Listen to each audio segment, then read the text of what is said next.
Hello everyone. Today we'll discuss fibrinolytics by Professor Sabashik. So first we'll see what do you mean by fibrinolytics.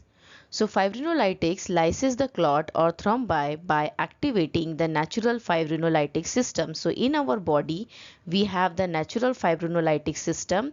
So this particular drug, which is nothing but the fibrinolytics, it will activate this natural system and thereby it will lyse the clot.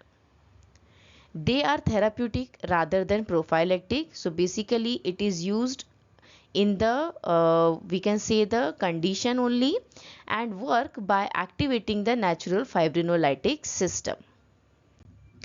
Now we'll see what do you mean by fibrinolysis. So plasminogen is a coenzyme in the presence of tissue plasminogen activator, that is nothing but TPA. This plasminogen is converted into plasmin.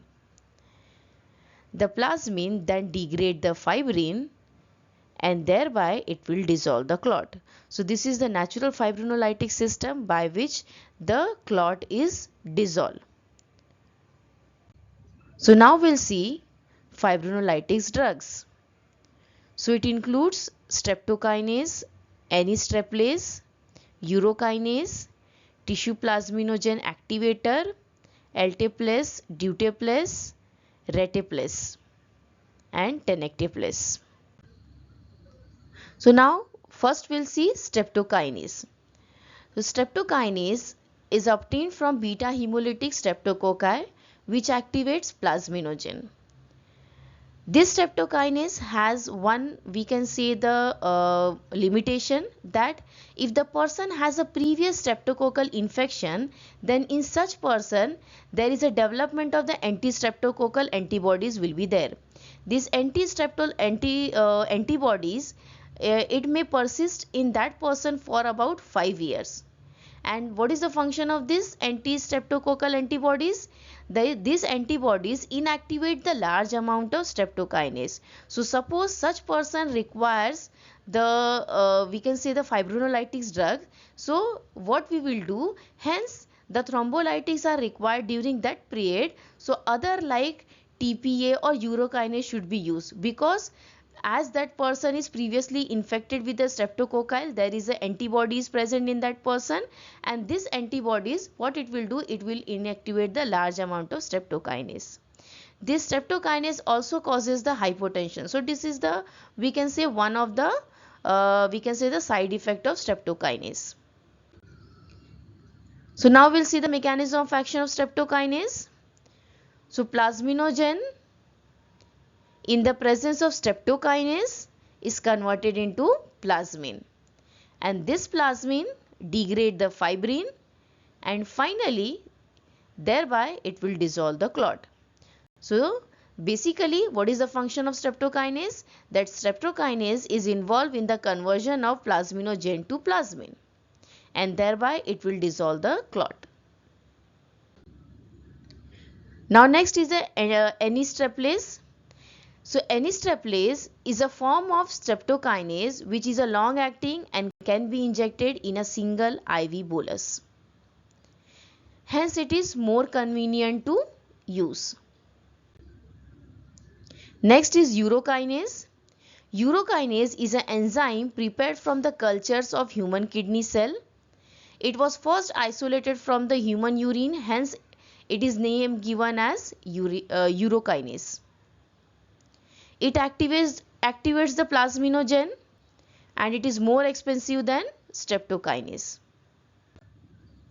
Now next is a tissue plasminogen activator.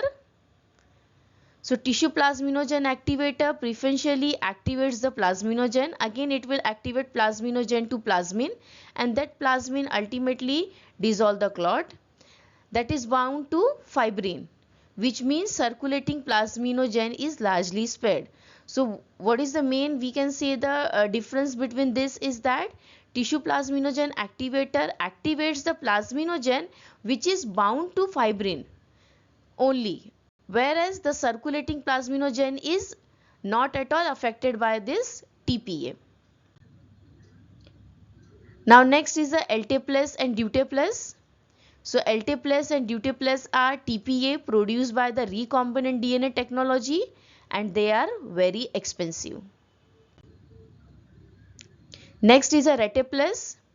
So RET plus is a modified human TPA obtained by genetic engineering, and it is claimed to have the following advantages over a tissue plasminogen activator, like faster perfusion and bleeding tendency is negligible.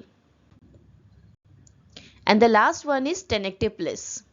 So Tenecte plus is a longer acting and can be given as IV bolus injection, and its ability to bind fibrin is better than that of LT plus. Now the next is the adverse effect of thrombolytics or fibrinolytics. So bleeding is a major toxicity of all thrombolytics. Hypotension and fever can occur, and allergic reaction are very much common with the streptokinase. Now next is the uses. So basically we'll use fibrinolytics drug in case of acute myocardial infarction, deep vein thrombosis and large pulmonary emboli. Now next we'll see the contraindication to thrombolytics therapy. So recent surgery, injury, gastrointestinal bleeding and stroke, in such condition thrombolytics or fibrinolytics drug should not be given. Severe hypotension, we cannot give this drug to the severely hypertension patient, and bleeding disorder. So this is all about the fibrinolytics or thrombolytics. Thank you.